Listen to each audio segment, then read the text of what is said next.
Okay, well, let's get started. What I'd like to do is just take my wire and just measure off more than I need, of course, because you don't want to, it's always better to have too much than not enough. So I'm just going to cut off a piece of wire.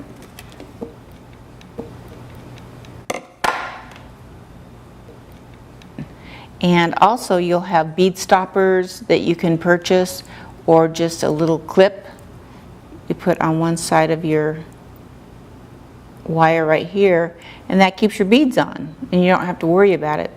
It's nothing worse than get it all made and then it's coming off the other end.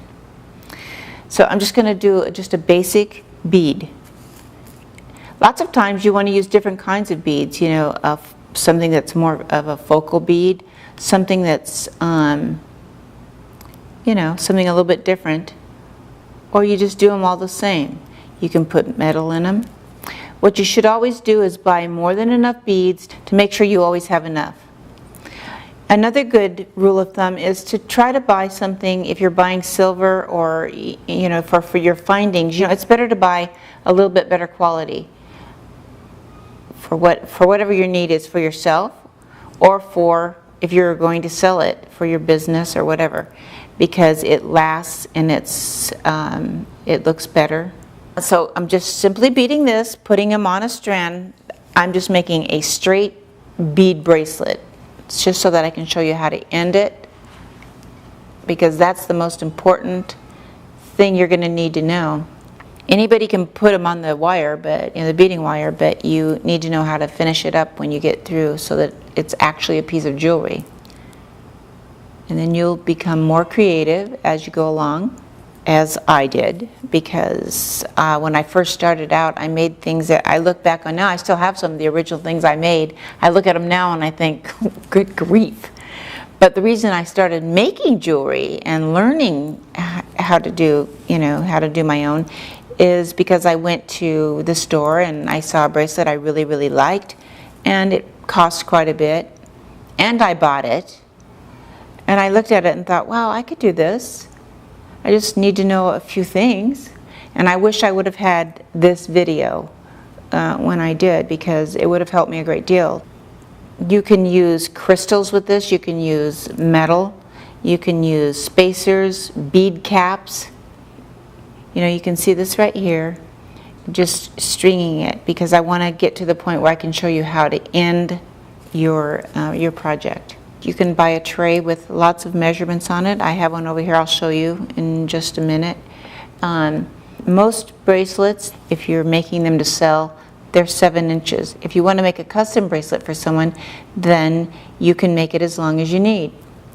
I've been doing this for such a long time. What I do is, as I'm making the bracelet or the anklet or the necklace, whatever I decide I'm going to make, I just measure it as I'm going. I'll just hold it up like this, and just to see how much farther I need, how it's going to look.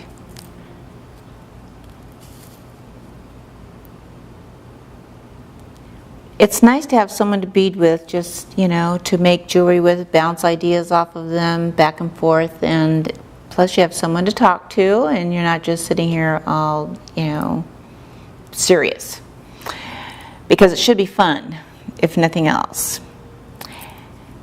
Okay, now I'm going to measure this right now because I want to see, okay, it meets exactly on my wrist. You can see that. I'm going to put a clasp on it. So what I want to do is I want to take off a couple of beads because I don't want it to be too big.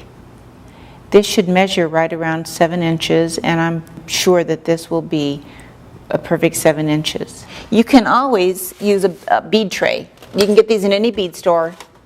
I used to use one of these, but I don't use it anymore because I pretty much know by using my wrist as a measurement. And when you get more comfortable, you will too. But you might want to get one of these. You can get them in any bead store, a couple of dollars. They are very helpful. They have every measurement you could need for necklaces and bracelets.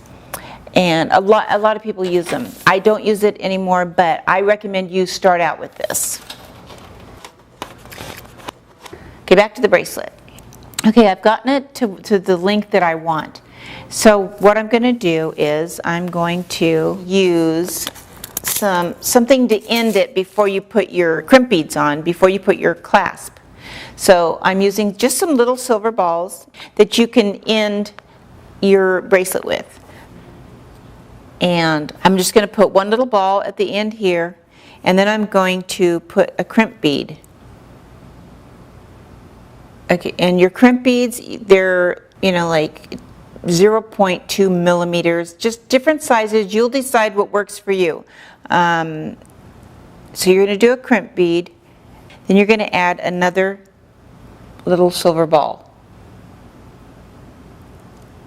Okay, when you get those on there, you're going to add your clasp.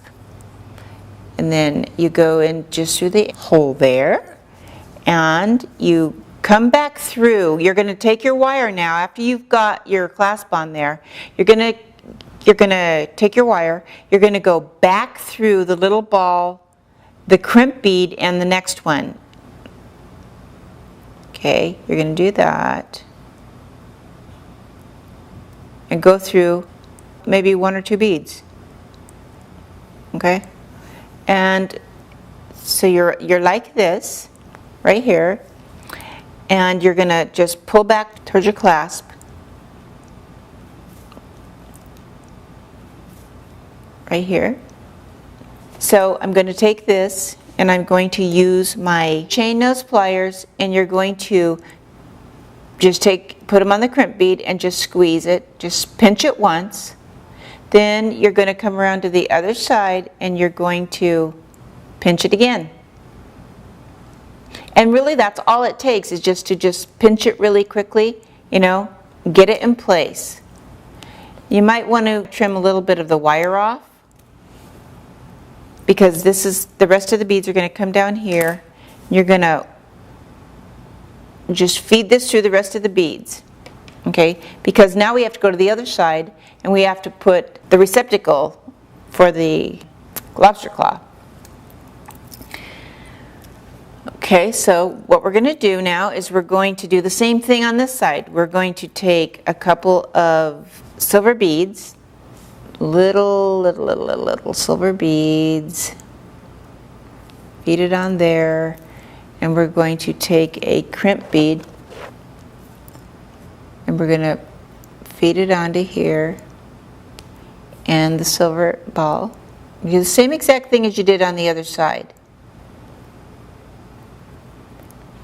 Now for the other side, you need something for this to hook into. So what I've chosen is something called a split ring. You can use a jump ring, split ring. You'll find out what these are and decide what you want to use. Personally, I like these because there's no part in it and it won't come loose. So I've already put my other pieces on. I'm just going to put it on here. I'm going to take my wire, just like the other side. I'm going to take my wire, and now I have to go back through these pieces right here. So I'm going to go back through here, and I want to feed it through a couple of beads again, because that gives your piece even more strength. Okay, so I've got it through.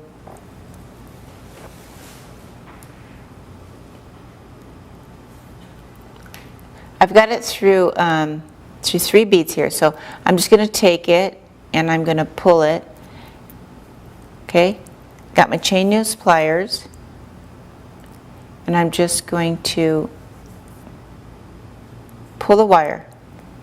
Get a good grip, not like that, but a good grip, and you're going to pull it tight.